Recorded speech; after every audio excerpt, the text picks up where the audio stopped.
Hi everyone, welcome to my channel. ತಮ್ಮೆಲ್ಲರಿಗೂ ನಮ್ಮ ಚಾನಲ್ಗೆ ಸ್ವಾಗತವನ್ನು ಕೋರುತ್ತಾ ಇವತ್ತಿನ ವಿಡಿಯೋದಲ್ಲಿ ತಮ್ಮೊಂದಿಗೆ 2026-27ನೇ ಸಾಲಿಗಾಗಿ ಇಲ್ಲಿ ಜವಾಹರ್ ನವೋದಯ ವಿದ್ಯಾಲಯದ ಇಲ್ಲಿ ಪ್ರವೇಶ ಪರೀಕ್ಷೆಗೆ ಸಂಬಂಧಪಟ್ಟಂತೆ ಇಲ್ಲಿ ಕನ್ನಡ ವಿಷಯದ ಇಲ್ಲಿ ಭಾಷಾ ಪರೀಕ್ಷೆಗೆ ಸಂಬಂಧಪಟ್ಟಂತಹ ಪ್ರಶ್ನೆಗಳನ್ನು ನಾವು ಯಾವ ರೀತಿಯಾಗಿ ಇಲ್ಲಿ ಸಾಲ್ವ್ ಮಾಡಬೇಕು ಮತ್ತು ಸರಳವಾಗಿ ತಮಗೆ ಇವತ್ತಿನ ವಿಡಿಯೋದಲ್ಲೇ ತಿಳಿಸ್ಕೊಡ್ತಾ ಹೋಗ್ತೀನಿ. ಇನ್ನು ತಾವು ನಮ್ಮ ಚಾನಲನ್ನು ಫಸ್ಟ್ ಟೈಮ್ ನೋಡ್ತಾ ಇದ್ದರೆ ಚಾನಲನ್ನು ಸಬ್ಸ್ಕ್ರೈಬ್ ಆಗಿ ಅಂತ ಹೇಳುತ್ತಾ okay, let's begin the video. ಇಲ್ಲಿ ವಿಭಾಗ 2 ಭಾಷಾ ಪರೀಕ್ಷೆಗೆ ಸಂಬಂಧಪಟ್ಟಿರುತ್ತದೆ. ನಾವಿಲ್ಲಿ ಕನ್ನಡ ವಿಷಯದ ಅಂದರೆ ಕನ್ನಡ ಮಾಧ್ಯಮದ ವಿದ್ಯಾರ್ಥಿಗಳಿಗಾಗಿ ಕನ್ನಡ ಭಾಷಾ ಪರೀಕ್ಷೆ ಇರುತ್ತೆ. ಹಾಗಾದರೆ ಇಲ್ಲಿ ಕೊಟ್ಟಿರುವಂತಹ ಇಲ್ಲಿ ಒಂದು ಗದ್ಯ ಭಾಗವನ್ನು ಕೊಟ್ಟಿರುತ್ತಾರೆ. ಅದಕ್ಕೆ ಸಂಬಂಧಪಟ್ಟಂತಹ ಇಲ್ಲಿ ಆನ್ಸರ್ಗಳನ್ನು ತಾವು ಯಾವ ರೀತಿಯಾಗಿ ಇಲ್ಲಿ ಸಾಲ್ವ್ ಮಾಡಬೇಕು ಅನ್ನೋದನ್ನು ಇವತ್ತಿನ ವಿಡಿಯೋದಲ್ಲಿ ತಾವು ಕೂಡ ವೀಕ್ಷಿಸ್ತಾ ಹೋಗ್ಬೋದು. ತುಂಬ ಸರಳವಾಗಿ ತಮ್ಮೊಂದಿಗೆ ಇವತ್ತಿನ ವಿಡಿಯೋದಲ್ಲಿ ಸಂಪೂರ್ಣ ಮಾಹಿತಿಯನ್ನು ತಿಳಿಸ್ಕೊಡ್ತಾ ಹೋಗ್ತೀನಿ. Okay, let's begin the video. ಮೊದಲಿಗೆ ತಾವು ಏನು ಮಾಡಬೇಕು ಅಂದರೆ ಇಲ್ಲಿ ಒಂದು ಏನು ಗದ್ಯ ಭಾಗ ಅಥವಾ ಒಂದು ಪ್ಯಾರಾಗ್ರಾಫನ್ನು ಕೊಟ್ಟಿರ್ತಾರೆ ಅದನ್ನು ಸಂಪೂರ್ಣವಾಗಿ ಒಂದು ಟೈಪ್ ಓದ್ಕೊಳ್ಬೇಕಾಗುತ್ತೆ. ಇಲ್ಲಿ ನೋಡ್ತಾ ಹೋಗ್ಬೋದು. ಗ್ರಾಹಕ ಎಂದರೆ ಅನಪೇಕ್ಷಿತ ವ್ಯಕ್ತಿ ಅಲ್ಲ, ಆತ ನಮ್ಮಲ್ಲಿಗೆ ಬರುವ ಗೌರವಾನ್ವಿತ ವ್ಯಕ್ತಿ. ಆತ ನಮ್ಮಿಂದ ಉಪಕಾರ ಬಯಸುವುದಿಲ್ಲ, ಬದಲಾಗಿ ಆತನ ಭೇಟಿ ನಮಗೆ ಸೇವೆಯ ಅವಕಾಶ ಕಲ್ಪಿಸುತ್ತದೆ. ಇವು ಗ್ರಾಹಕರ ಮಹತ್ವವನ್ನು ಎತ್ತಿ ಹಿಡಿಯಲು ಮಹಾತ್ಮ ಗಾಂಧೀಜಿಯವರು ಹೇಳಿದ ಮಾತುಗಳು. ಸಮಾಜದ ಅರ್ಥವ್ಯವಸ್ಥೆಯಲ್ಲಿ ಗ್ರಾಹಕನದು ಬಹುಮುಖ್ಯ ಪಾತ್ರ. ಉತ್ಪಾದನೆಗೊಂಡ ವಸ್ತುಗಳಿಗೆ ಗಿರಾಕಿ ಇಲ್ಲದಿದ್ದರೆ ಆ ವಸ್ತುಗಳು ಮೌಲ್ಯಹೀನವಾಗುತ್ತವೆ. ಗ್ರಾಹಕ ವಸ್ತುಗಳಿಗೆ ಮೌಲ್ಯ ತರುತ್ತಾನೆ, ಸಮಾಜದ ಅರ್ಥವ್ಯವಸ್ಥೆ ಸುಗಮವಾಗಿ ನಡೆಯಲು ನೆರವಾಗುತ್ತಾನೆ. ಇದು ಒಂದು ಗದ್ಯ ಭಾಗ. ಈ ಗದ್ಯ ಭಾಗಕ್ಕೆ ಇಲ್ಲಿ 5 ಪ್ರಶ್ನೆಗಳಿರ್ತವೆ. ಅವುಗಳನ್ನು ಈ ಗದ್ಯ ಭಾಗವನ್ನು ಈ ಪ್ಯಾರಾಗ್ರಾಫನ್ನು ಓದ್ಕೊಂಡು ಯಾವ ರೀತಿಯಾಗಿ ನಾವು ಆನ್ಸರನ್ನು ಇಲ್ಲಿ ಫೈಂಡ್ ಔಟ್ ಮಾಡಬೇಕು ಅನ್ನೋದನ್ನು ತಾವು ಕೂಡ ಇಲ್ಲಿ ನೋಡ್ತಾ ಹೋಗ್ಬೋದು. ಹಾಗಾದರೆ ಇಲ್ಲಿ ಪ್ರಶ್ನೆಗಳಿಗೆ ನಾವು ಉತ್ತರಗಳನ್ನು ಕಂಡುಹಿಡಿಯೋಣ. ಇಲ್ಲಿ ಮೊದಲನೆಯ ಪ್ರಶ್ನೆ ನೋಡ್ತಾ ಹೋಗಿ, ಗಾಂಧೀಜಿ ಈ ಭಾಷಣ ಮಾಡಿದ್ದು ಇವರನ್ನು ಉದ್ದೇಶಿಸಿ. 4 ಆಪ್ಷನ್ಸ್ಗಳಿವೆ. ಇಲ್ಲಿ ಎ ನಾಯಕರನ್ನು, ಬಿ ಸ್ವಾತಂತ್ರ್ಯ ಹೋರಾಟಗಾರರನ್ನು, ಸಿ ವ್ಯಾಪಾರಿಗಳನ್ನು, ಡಿ ಕೃಷಿಕರನ್ನು. ಇಲ್ಲಿ ತಾವು ಈ ಪ್ಯಾರಾಗ್ರಾಫನ್ನು ಈ ಗದ್ಯ ಭಾಗವನ್ನು ಓದಿದಾಗ ಗೊತ್ತಾಗುತ್ತದೆ ಇದು ನಾಯಕರನ್ನು ಅಥವಾ ಸ್ವಾತಂತ್ರ್ಯ ಹೋರಾಟಗಾರರನ್ನು ಅಲ್ಲ ಅಥವಾ ಕೃಷಿಕರನ್ನು ಅಲ್ಲ. ಇಲ್ಲಿ ಹೇಳ್ತಾ ಇರುವುದು ವ್ಯಾಪಾರಿಗಳನ್ನು ಕುಳಿತು ಇವರು ಭಾಷಣವನ್ನು ಮಾಡಿದ್ದಾರೆ. ಅಂದರೆ ಇಲ್ಲಿ ಸಮಾಜದಲ್ಲಿ ಇಲ್ಲಿ ಗ್ರಾಹಕರ ಮಹತ್ವವನ್ನು ತಿಳಿಸಲಿಕ್ಕೆ ಮತ್ತು ಇಲ್ಲಿ ಉತ್ಪಾದನೆ ಆದಂತಹ ವಸ್ತುಗಳಿಗೆ ಸಂಬಂಧಪಟ್ಟಂತೆ ವ್ಯಾಪಾರಿಗಳನ್ನು ಕುರಿತು ಅವರು ಇಲ್ಲಿ ಮಾತನಾಡಿದ್ದಾರೆ. ಗಾಂಧೀಜಿಯವರು ಈ ಭಾಷಣ ಮಾಡಿದ್ದು ಇವರನ್ನು ಉದ್ದೇಶಿಸಿ. ಅಂದರೆ ನಾಯಕರನ್ನು ಅಲ್ಲ, ಸ್ವತಂತ್ರ ಹೋರಾಟಗಾರರನ್ನು ಅಲ್ಲ. ಮತ್ತು ಇಲ್ಲಿ ಗಾಂಧೀಜಿಯವರು ಈ ಭಾಷಣ ಮಾಡಿದ್ದು ಇವರನ್ನು ಉದ್ದೇಶಿಸಿ ಅಂದಾಗ ಇಲ್ಲಿ ಸಿ ಆಪ್ಷನ್ ಇದೆಯಲ್ಲ ಅದು ಆಗುತ್ತದೆ, ವ್ಯಾಪಾರಿಗಳನ್ನು. ಇನ್ನು ನೆಕ್ಸ್ಟ್ ಪ್ರಶ್ನೆ ನೋಡ್ತಾ ಹೋದಾಗ, ಗಾಂಧೀಜಿ ಪ್ರಕಾರ ವ್ಯಾಪಾರವು ಒಂದು. ಇಲ್ಲಿ ಎ ಆಪ್ಷನ್ ಲಾಭದಾಯಕ ವೃತ್ತಿ, ಬಿ ಸೇವೆ, ಸಿ ಉಪವೃತ್ತಿ, ಡಿ ಮುಖ್ಯ ವೃತ್ತಿ ಅಂತ ಕೊಟ್ಟಿದ್ದಾರೆ. ಇಲ್ಲಿ ಗಾಂಧೀಜಿಯವರ ಪ್ರಕಾರ ಇದು ಗ್ರಾಹಕರನ್ನ ಉದ್ದೇಶಿಸಿ ತಿಳಿಸುವಂಥ ಸಂದರ್ಭದಲ್ಲಿ ಇದು ಒಂದು ಸೇವೆ ಅಂತ ಹೇಳ್ತಾರೆ ಅವರು. ಹಾಗಾಗಿ ಇಲ್ಲಿ ಆಪ್ಷನ್ ಬಿ ಇದೆಯಲ್ಲ ಅದು ಸರಿಯಾಗುತ್ತದೆ. ಇನ್ನು 53ನೇ ಪ್ರಶ್ನೆಯನ್ನು ನೋಡ್ತಾ ಹೋದಾಗ, ಇಲ್ಲಿ ಗೌರವಾನ್ವಿತ ವ್ಯಕ್ತಿ ಯಾರು ಅಂದಾಗ ಎ ಮೌಲ್ಯಹೀನ ವ್ಯಕ್ತಿ, ಬಿ ಸೇವೆ ಮಾಡುವವ, ಸಿ ಮಹಾತ್ಮ ಗಾಂಧೀಜಿ, ಡಿ ಗ್ರಾಹಕರು. ಇಲ್ಲಿ ಮಹಾತ್ಮ ಗಾಂಧೀಜಿಯವರು ಗ್ರಾಹಕರನ್ನು ಕುರಿತು ಇಲ್ಲಿ ತಿಳಿಸಿದ್ದಾರೆ. ಹಾಗಾಗಿ ಇಲ್ಲಿ ಆಪ್ಷನ್ ಡಿ ಗ್ರಾಹಕರು ಆಗುತ್ತದೆ. ಇನ್ನು ಉತ್ಪಾದನೆಗೊಂಡ ವಸ್ತುಗಳು ಯಾವಾಗ ಮೌಲ್ಯಹೀನವಾಗುತ್ತವೆ ಅಂತ ಹೇಳಿದ್ದಾರೆ. ಇಲ್ಲಿ ಗಾಂಧೀಜಿಯವರು ಈ ಪ್ಯಾರಾಗ್ರಾಫದಲ್ಲಿ ತಿಳಿಸಿದ್ದು ಇಲ್ಲಿ ತಾವು ಕೂಡ ನೋಡ್ತಾ ಹೋಗ್ಬೋದು. ಸಮಾಜದ ಅರ್ಥವ್ಯವಸ್ಥೆಯಲ್ಲಿ ಗ್ರಾಹಕನದು ಬಹುಮುಖ್ಯ ಪಾತ್ರ. ಉತ್ಪಾದನೆಗೊಂಡ ವಸ್ತುಗಳಿಗೆ ಗಿರಾಕಿ ಇಲ್ಲದಿದ್ದರೆ ಅಂತ ಹೇಳಿದ್ದಾರೆ. ಇಲ್ಲಿ ಅವರು ಗ್ರಾಹಕನಿಗೆ ತಿಳಿಸುವಂಥ ಸಂದರ್ಭದಲ್ಲಿ ಹೇಳಿದ್ದ ಕಾರಣಕ್ಕಾಗಿ ಇಲ್ಲಿ ಆಪ್ಷನ್ ಏನಿದೆಯಲ್ಲ ಇಲ್ಲಿ ಗ್ರಾಹಕರಿಗೆ ಸಂಬಂಧಪಟ್ಟದ್ದಾಗುತ್ತೆ. ಇಲ್ಲಿ ಗೌರವಾನ್ವಿತ ವ್ಯಕ್ತಿ ಯಾರು ಅಂದರೆ ಇಲ್ಲಿ ಗ್ರಾಹಕರು ಆಗುತ್ತದೆ. ಇನ್ನು ನೆಕ್ಸ್ಟ್ 54ನೇ ಪ್ರಶ್ನೆ ನೋಡ್ತಾ ಹೋದಾಗ, ಉತ್ಪಾದನೆಗೊಂಡ ವಸ್ತುಗಳು ಯಾವಾಗ ಮೌಲ್ಯಹೀನವಾಗುತ್ತವೆ ಅಂದಾಗ ನೋಡ್ತಾ ಹೋಗಿ, ಕೊಳ್ಳುವವರು ಇಲ್ಲದಿದ್ದರೆ, ಬಿ ಗ್ರಾಹಕರು ಇಲ್ಲದಿದ್ದರೆ, ಸಿ ಸಮಾಜದ ಅರ್ಥವ್ಯವಸ್ಥೆ ಸುಗಮವಾಗಿ ಸಾಗಿದರೆ, ಡಿ ಗಾಂಧೀಜಿಯವರ ಮಾತುಗಳನ್ನು ಕೇಳಿದರೆ ಅಂತ ಹೇಳಿದ್ದಾರೆ. ಇಲ್ಲಿ ಉತ್ಪಾದನೆಗೊಂಡ ವಸ್ತುಗಳು ಯಾವಾಗ ಮೌಲ್ಯಹೀನ ಆಗುತ್ತವೆ ಅಂದರೆ ಇಲ್ಲಿ ಗ್ರಾಹಕರೇ ಇಲ್ಲದಿದ್ದರೆ ಅದು ಮೌಲ್ಯಹೀನವಾಗುತ್ತದೆ. ಇನ್ನು ನೆಕ್ಸ್ಟು 55ನೇ ಪ್ರಶ್ನೆಯನ್ನು ನೋಡ್ತಾ ಹೋಗಿ, ಇಲ್ಲಿ ಈ ವಾಕ್ಯಗಳಿಗೆ ಒಪ್ಪುವ ತಲೆ ಬರಹ ಅಂತ ಕೊಟ್ಟಿದ್ದಾರೆ. ಅಂದರೆ ಇದೇನು ಪ್ಯಾರಾಗ್ರಾಫ್ ಇದೆಯಲ್ಲ ಅದಕ್ಕೊಂದು ಟೈಟಲನ್ನು ಕೊಡಬೇಕಾಗುತ್ತೆ. ಎ ಆಪ್ಷನ್ ಇದೆಯಲ್ಲ ಮೌಲ್ಯಾಧಾರಿತ ವ್ಯಕ್ತಿ, ಬಿ ಅರ್ಥವ್ಯವಸ್ಥೆ, ಸಿ ಗ್ರಾಹಕನ ಮಹತ್ವ, ಡಿ ಅನಪೇಕ್ಷಿತ ವ್ಯಕ್ತಿಗಳು ಅಂತ ಹೇಳಿದ್ದಾರೆ. ಈ ಪ್ಯಾರಾಗ್ರಾಫ್ದಲ್ಲಿ ನೋಡ್ತಾ ಹೋಗಿ ಇದು ಗ್ರಾಹಕರ ಬಗ್ಗೆನೇ ಹೆಚ್ಚು ಅವಧಾನವನ್ನು ಕೇಂದ್ರೀಕರಿಸಿರುವುದರಿಂದಾಗಿ ಈ ಪ್ಯಾರಾಗ್ರಾಫ್ದಲ್ಲಿ ಗಾಂಧೀಜಿಯವರು ಹೇಳಿದಂಥ ಮಾತುಗಳು ಏನಿದೆ ಅಂದರೆ ಇದು ಗ್ರಾಹಕರ ಬಗ್ಗೆನೇ ಹೇಳಿರುವುದರಿಂದಾಗಿ ಇಲ್ಲಿ ತಾವುಗಳು ಇದನ್ನು ಒಂದು ಟೈಟಲ್ ಏನು ಕೊಡಬೇಕು ಅಂದರೆ ಗ್ರಾಹಕನ ಮಹತ್ವ ಅಂತ ಕೊಡಬೇಕಾಗುತ್ತೆ. ಇಲ್ಲಿ ಆಪ್ಷನ್ ಸಿ ಇದೆಯಲ್ಲ ಅದು ಸರಿಯಾಗುತ್ತದೆ.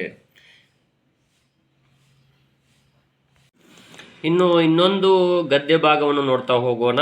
ಮದ್ಯಪಾನದಿಂದ ಆಗುವ ನಷ್ಟ ಅಪಾರ. ಕುಡಿತಕ್ಕೆ ಬಲಿಯಾದವನು ತನ್ನ ಸರ್ವತೋಮುಖ ಅಭಿವೃದ್ಧಿಯನ್ನು ಕುಂಠಿತಗೊಳಿಸುತ್ತಾನೆ. ಕುಡಿತದಿಂದ ಆಗುವ ಕೆಡಕುಗಳ ಬಗೆಗೆ ಧರ್ಮಾತ್ಮರು ಸಾಧು ಸತ್ಪುರುಷರು ಬೋಧನೆ ಮಾಡುತ್ತಲೇ ಬಂದಿದ್ದಾರೆ. ಆರೋಗ್ಯಶಾಸ್ತ್ರ ಗ್ರಂಥಗಳು ಇದರ ದುಷ್ಪರಿಣಾಮವನ್ನು ಹೇಳುತ್ತಲಿವೆ. ಘೋಷಣೆ ಭಿತ್ತಿಪತ್ರಗಳು ಇದರ ಬಗ್ಗೆ ಸಾರುತ್ತಲೇ ಇವೆ. ಆದರೂ ಈ ಚಟಕ್ಕೆ ಬಲಿಯಾದ ಮನುಷ್ಯರು ಸೇವಿಸುತ್ತಲೇ ಬಂದಿದ್ದಾರೆ. ಇಲ್ಲಿ ತಾತ್ಕಾಲಿಕವಾದ ಉನ್ಮತ್ತತೆಯಲ್ಲಿ ಕಿಂಚಿತ್ತೂ ಸುಖವಿಲ್ಲವಾದರೂ ಈ ವ್ಯಸನಕ್ಕೆ ಬಲಿಯಾದ ಮನುಷ್ಯ ಇದೇ ಸುಖವೆಂದು ತಿಳಿದು ಸುಖವಲ್ಲದ ಸುಖವನ್ನು ಅನುಭವಿಸುವನು. ಮದ್ಯಪಾನವು ಮನುಷ್ಯನ ಆರೋಗ್ಯಕ್ಕೆ ವಿಪತ್ತನ್ನು ಉಂಟು ಮಾಡುತ್ತದೆ, ಕೈ ಬರಿದು ಮಾಡುತ್ತದೆ, ಕೌಟುಂಬಿಕ ನೆಮ್ಮದಿಯನ್ನು ಹಾಳು ಮಾಡುತ್ತದೆ, ಸಾಮಾಜಿಕ ಸಭ್ಯತೆಗೆ ಭಂಗ ತರುತ್ತದೆ ಅಂತ ಕೊಟ್ಟಿದ್ದಾರೆ. ಇಲ್ಲಿ ಪ್ರಶ್ನೆಗಳನ್ನು ನೋಡ್ತಾ ಹೋಗಿ 71ನೇ ಪ್ರಶ್ನೆ, ಕುಡಿತಕ್ಕೆ ಬಲಿಯಾಗದವನು ಅಂತ ಕೊಟ್ಟಿದ್ದಾರೆ. 4 ಆಪ್ಷನ್ಸ್ಗಳಿವೆ. ಎ ಆಪ್ಷನ್ ಅಪಾರ ನಷ್ಟಕ್ಕೆ ಬಲಿಯಾಗುತ್ತಾನೆ, ಬಿ ಕೌಟುಂಬಿಕ ನೆಮ್ಮದಿಯನ್ನು ಗಳಿಸುವುದಿಲ್ಲ, ಸಿ ಸುಖವನ್ನು ಅನುಭವಿಸುವುದಿಲ್ಲ, ಡಿ ಸರ್ವತೋಮುಖ ಅಭಿವೃದ್ಧಿ ಮಾಡಿಕೊಳ್ಳುತ್ತಾನೆ. ಇಲ್ಲಿ ಕುಡಿತಕ್ಕೆ ಬಲಿಯಾಗದವನಿಗೆ ಇಲ್ಲಿ ಆಪ್ಷನ್ ಡಿ ಇದೆಯಲ್ಲ ಸರ್ವತೋಮುಖ ಅಭಿವೃದ್ಧಿ ಮಾಡಿಕೊಳ್ಳುತ್ತಾನೆ ಅಂತಿದೆ ನೋಡಿ. ಇಲ್ಲಿ ಸರ್ವತೋಮುಖ ಅಭಿವೃದ್ಧಿ ಮಾಡಿಕೊಳ್ಳುತ್ತಾನೆ, ಇದು ಸರಿಯಾದ ಉತ್ತರ.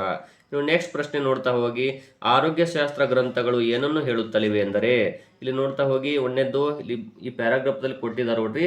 ಆರೋಗ್ಯಶಾಸ್ತ್ರ ಗ್ರಂಥಗಳು ಇದರ ದುಷ್ಪರಿಣಾಮವನ್ನು ಹೇಳುತ್ತಲಿವೆ ಅಂತ ಹೇಳಿದ್ದಾರೆ. ಸೊ ಇಲ್ಲಿ ಆಪ್ಷನ್ ಇದೆಯಲ್ಲ ಮೊದಲನೇದೇ ಇದೆಯಲ್ಲ ಎ ಆಪ್ಷನ್ ಅದು ಸರಿಯಾಗುತ್ತೆ, ಕುಡಿತದ ದುಷ್ಪರಿಣಾಮಗಳನ್ನು. ಇನ್ನು ಯಾವುದು ಆರೋಗ್ಯಕ್ಕೆ ವಿಪತ್ತನ್ನು ಉಂಟು ಮಾಡುತ್ತದೆ? ಈ ಗದ್ಯ ಭಾಗ ಇದು ಮದ್ಯಪಾನದ ಬಗ್ಗೆ ಹೇಳಿರುವುದರಿಂದಾಗಿ ಇಲ್ಲಿ ನೋಡಿ ಆಪ್ಷನ್ಸ್ಗಳು 4 ಇವೆ. ಎ ಚಟ, ಬಿ ಸುಖ, ಸಿ ಉನ್ಮತ್ತತೆ, ಡಿ ಮದ್ಯಪಾನ ಸರಿಯಾಗುತ್ತದೆ.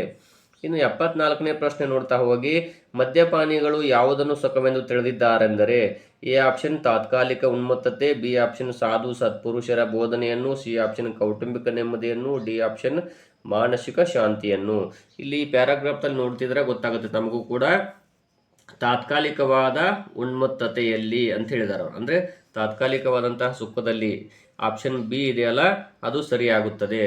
ಇಲ್ಲಿ ನೋಡ್ತಾ ಹೋಗ್ಬೋದು, ಆಪ್ಷನ್ ಬಿ ಅದು ಸರಿಯಾದ ಆಪ್ಷನ್ ಆಗುತ್ತದೆ, ಅಂದರೆ ಸರಿ ಉತ್ತರ ಆಗುತ್ತೆ. ತಾವು ಕೂಡ ಈ ಪ್ಯಾರಾಗ್ರಾಫ್ದಲ್ಲಿ ವೀಕ್ಷಿಸಬಹುದು. ಇಲ್ಲಿ ಯಾವುದು ಆರೋಗ್ಯಶಾಸ್ತ್ರ ಗ್ರಂಥಗಳ ಬಗ್ಗೆ ಆಯಿತು.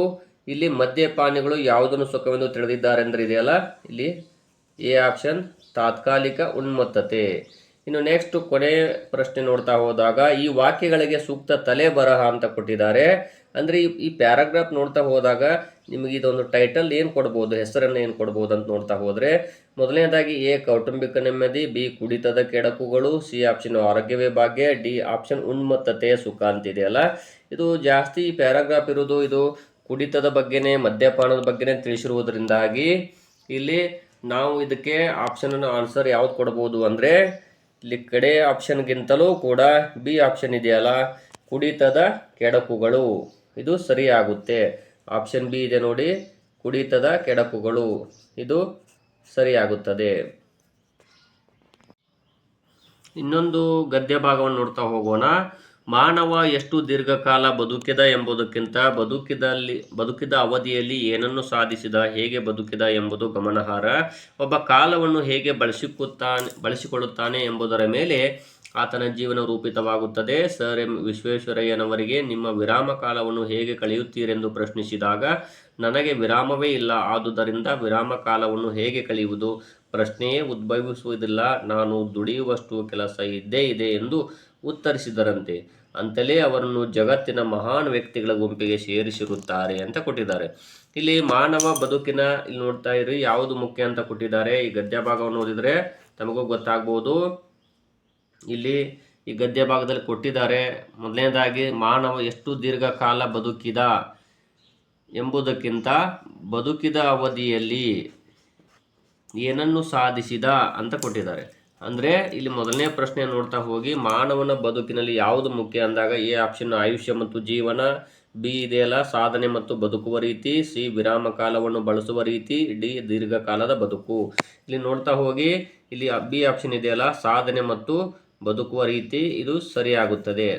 ಇನ್ನು 62ನೇ ಪ್ರಶ್ನೆ, ಒಬ್ಬ ವ್ಯಕ್ತಿಯ ಜೀವನ ಯಾವುದರ ಮೇಲೆ ರೂಪಿತವಾಗುತ್ತೆಂದರೆ ಇಲ್ಲಿ ಎ ಆಪ್ಷನ್ ಸಾಧನೆಯ ಮೇಲೆ, ಬಿ ಆಪ್ಷನ್ ವಿರಾಮ ಕಾಲವನ್ನು ಬಳಸುವ ರೀತಿ, ಇನ್ನು ಸಿ ಆಪ್ಷನ್ ಇದೆ ನೋಡಿ ಇಲ್ಲಿ ಕಾಲವನ್ನು ಬಳಸುವ ರೀತಿಯ ಮೇಲೆ. ಇಲ್ಲಿ ಕೂಡ ಕೊಟ್ಟಿದ್ದಾರೆ, ಇಲ್ಲಿ ತಾವು ಕೂಡ ವೀಕ್ಷಿಸ್ತಾ ಹೋಗ್ಬೋದು.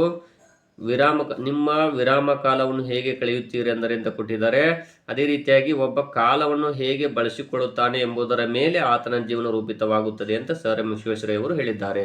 ಹಾಗಾಗಿ ಇಲ್ಲಿ ಸಿ ಆಪ್ಷನ್ ಇದೆಯಲ್ಲ, ಇದು ಸರಿಯಾಗುತ್ತದೆ, ಕಾಲವನ್ನು ಬಳಸುವ ರೀತಿ ಆಧಾರದ ಮೇಲೆ.